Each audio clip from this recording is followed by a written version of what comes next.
You bought a TRICO Drive wiper blade. Now what? This video will show you how to properly install the TRICO Drive wiper blade onto a 22mm push-button arm. Determine whether you have a wide or narrow push-button wiper arm by measuring it with a penny. A penny will fit snugly into the end of the wide 22mm wiper arm. It will not fit into the end of the narrow 19mm arm. Before installation, remove the plastic protector from the blade rubber.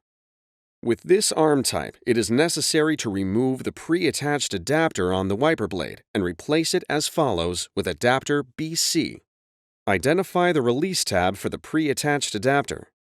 Press the tab down with your thumb while pushing the pre-attached adapter back toward the release tab.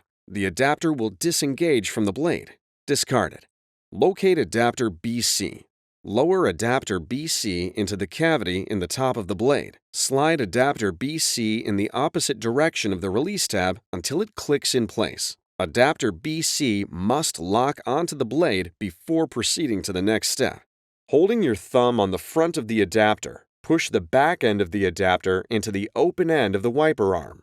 The button on the top of the adapter must lock into the hole in the top of the arm. Before use, be sure the wiper blade is locked onto the wiper arm.